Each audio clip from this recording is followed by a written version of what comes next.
हेल' लोगोफोर, बड' आर्टेक चेनेला नोंथांमोननि थाखाय गोदान मोनसे भिडिअ लानानै फैलायबाय।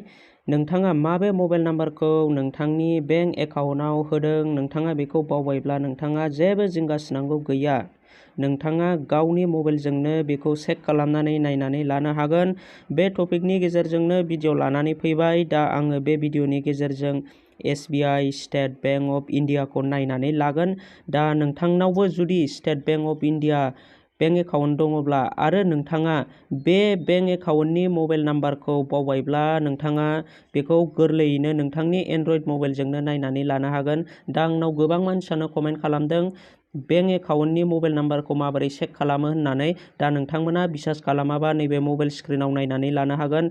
दा बिनिनो आङो नोंथांमोननि गेजेराव भिडिअ लाबोबाय। दा जोङो बेखौ नायनानै लानो थाखाय क्रोम ब्राउजारखौ अपेन खालामनानै लानांगोन। क्रोम ब्राउजाराव जोङो सार्च खालामनांगोन SBI अनलाइन। दा नोंथांमोना नैबे आंनि मबाइल स्क्रिनाव नुनो मोनखादों मा सार्च खालामनांगौ, SBI अनलाइन। दा आङो बेयाव टिर आइकनाव होनायाव नोंथाङा क्लिक खालामनानै होनांगोन। दा आं बेयाव सार्च खालामनानै होनोसै SBI अनलाइन। बिनि उनाव नोंथांमोना गोबां अपसन नुनो मोनगोन। दा नोंथांमोना जेरावबो लांनाङा, नैबे फार्स्टनि अपसनावनो क्लिक खालामनानै होबावनांगोन स्टेट बेंक अफ इन्डिया। बेहाय आङो दा क्लिक खालामनानै होनोसै।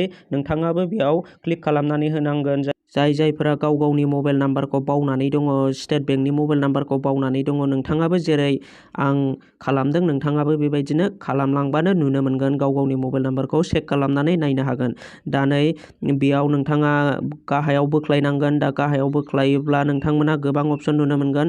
दा नोंथाङा बेयाव नायनो हागोन। नै बेयाव गोबां अपसन दङ। नोंथाङा जेराव आं टिर आइकन होदों बेयाव क्लिक खालामनानै होनांगोन। दा आं बेयाव क्लिक खालामना होनोसै। कास्टमार रिकुवेस्ट एन्ड कमप्लेनआव नोंथाङा क्लिक खालामनानै होनांगोन। दा बेयाव क्लिक खालामनानै होनाय लोगो लोगोनो बेबायदि अपसन नुजागोन कास्टमार रिकुवेस्ट एन्ड कमप्लेन। नोंथाङा बेयाव मोननै अपसन नुनो मोनदों। दा आङो फार्स्टनि अपसनाव सेलेक्ट खालामनानै होनोसै। दा फार्स्टनि अपसनाव क्लिक खालामनानै होनाय लोगो लोगोनो बेयाव मोननै अपसन दङ, राइस रिकुवेस्ट, राइस कमप्लेन। नोंथाङा नैबे राइस कमप्लेनाव क्लिक खालामना होनांगोन। दानिया आरो सेकेन्डआवबो नोंथाङा क्लिक खालामनानै होबावनांगोन। दा सेकेन्डआव क्लिक खालामनानै होनाय लोगो लोगोनो बेयाव गोबां अपसन दङ। नैबे पार्सनेल सेगमेन्ट इन्डिभिजुवेल कास्टमाराव क्लिक खालामनानै होनांगोन फार्स्टनि अपसनाव। दा बिनि उनाव नोंथाङा नैबे साबमिट अपसनाव क्लिक खालामनानै होनांगोन। दा आं बे साबमिटआव होनानै होनोसै। दा साबमिटआव होनाय लोगो लोगोनो बेबायदिनो नोंथांनाव मोनसे अपसन फैगोन जेराव नोंथाङा नोंथांनि बेंक एकाउन्टखौ साबमिट खालामनानै होनांगोन। जायफोरा नायनो गोसो, जायफोरा गाव गावनि मबाइल नाम्बारखौ बावनानै दङ, अबे एकाउन्टआव मा मबाइल नाम्बारखौ बावनानै दङ, नोंथाङा बे एकाउन्टखौ होनानै होनांगोन, एकाउन्ट नाम्बारखौ। दा बेयाव आङो आंनि एकाउन्ट नाम्बारखौ होनानै होनोसै। दा नोंथाङाबो जुदि मबाइल नाम्बारखौ चेक खालामनो गोसोब्ला नोंथाङा बेयाव नोंथांनि एकाउन्ट नाम्बारखौ होनानै होदो। दा आं बेयाव आंनि एकाउन्ट नाम्बारखौ होनानै होनोसै। दा होखांनायनि उनाव नोंथाङा बेयाव मोनसे कुइसन नुनो मोनगोन। नोंथाङा बे कुइसनखौ सल्भ खालामनानै नैबे सेन्ड OTP आव क्लिक खालामनानै होनांगोन। दा आं नैबे सेन्ड OTP आव क्लिक खालामबाय। सेन्ड OTP आव क्लिक खालामनानै होनाय लोगो लोगो नैबेयाव नुनो मोनदों इउआर रेजिस्टार मबाइल नाम्बार। नोंथाङा बेयावनो नोंथांनि मबाइल नाम्बारखौ मोनथिनो मोनगोन। नोंथाङा मा मबाइल नाम्बारखौ होनानै दोनदों नोंथांनि स्टेट बेंकआव। दा नै बेयाव नोंथांमोना नैबे गाहायाव नुनो मोनदों मोनबा नाम्बार।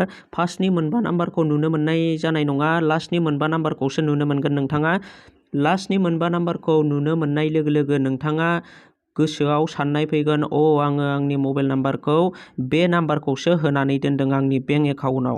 दा नोंथाङा बेबायदिनो गोरलैयैनो मोनथिनानै लानो हागोन। लोगोफोर, नोंथाङा जुदि बिदि बावनानै दङब्ला, नोंथांनि बेंक एकाउन्टनि मबाइल नाम्बारखौ बावनानै दङब्ला नोंथाङा बेबायदिनो चेक खालामनानै नायनानै लाबानो जाबाय। आरो नोंथांनाव बे मबाइल नाम्बारा जुदि गैलाब्ला, गोमाबायब्ला, माबा मोनसे जानानै गाज्रि जाबायब्ला नोंथाङा बेखौ नोंथांनि स्टेट बेंक, नोंथांनि एरियानि स्टेट बेंकआव थांनानै नोंथाङा KYC होनानै लाबानो जाबाय, गोदान नाम्बार होनानै लाफिनबानो जाबाय।